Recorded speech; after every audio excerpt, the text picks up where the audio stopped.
When a like becomes betrayal, the silent war inside Yang Zi's fan empire. A single tap on a like button should be harmless, but in the hyper-calibrated ecosystem of Xiaobiz fandom, it can detonate like a landmine, and that is exactly the contradiction that OTP CAT finds impossible to ignore in the unfolding storm around Yang Zi and her official fan club. What looked like a routine apology released in the early hours of April 15, 2026 has instead opened a deeper question. When loyalty becomes institutionalized, who is actually protecting whom? The trigger itself seemed almost absurd in its simplicity. Fans discovered that the official fan club account had repeatedly liked negative commentary targeting Yang Zi, including criticism aimed at her makeup team. On the surface, the club's explanation sounded procedural. A staff member allegedly misclicked while blocking posts, and controversial content from linked side accounts was blamed on a dismissed individual. But seasoned observers of fandom governance know this pattern too well. In Xiaobiz, repeated accidents, rarely read as accidents. They read as symptoms of structural fatigue. How many times can an organization claim technical error before fans interpret it as moral hesitation? More interestingly, the backlash was not simply emotional, it was forensic. Fans did not only reject the apology, they dissected it. They pointed out that this was not the first apology cycle, accusing the fan club of practicing what insiders call apology inflation, frequent statements with minimal operational change. That accusation carries weight in a fandom economy where trust functions as currency. If a fan club controls fundraising, event rewards, and communication channels with production teams, then accountability is no longer symbolic. It becomes financial and reputational infrastructure. So when fans demanded disclosure of income and expenditure records dating back to 2023, were they acting like emotional supporters, or like shareholders auditing a corporate board?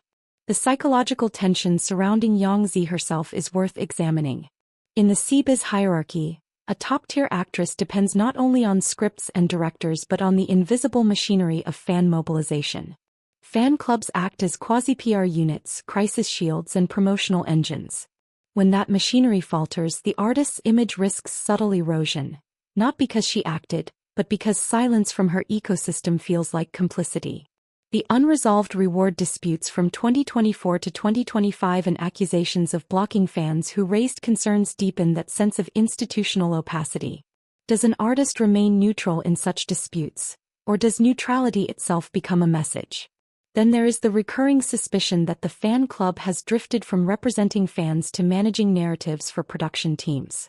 Some fans have accused it of acting as a silencing tool, rather than a communication bridge, particularly during the broadcast phase of the drama The Tree of Life. That allegation, whether fully accurate or not, reveals a deeper anxiety. Modern fandoms are no longer passive, they expect advocacy. When fans invest time, money, and emotional labor, they also expect political leverage within the entertainment machine. If that leverage disappears, frustration quickly transforms into rebellion. The comparison circulating online with the proactive defense strategies demonstrated by the fan community supporting XiaoZhan adds another psychological layer. In Xiaobiz, perception spreads faster than facts. When one fandom appears organized and assertive while another appears hesitant and reactive, reputational contrast becomes inevitable. Is this simply a management failure, or a cultural shift where fans demand transparency as aggressively as investors demand quarterly reports? Perhaps the most unsettling question is not whether the fan club will be restructured, but whether trust, once fractured, can ever be fully restored. Fans are now calling for a full dissolution and rebuild, including leadership replacement and transparent feedback systems. These demands read less like emotional outrage and more like governance reform. And that transformation, from admiration to oversight, signals a turning point in how modern fandom power operates.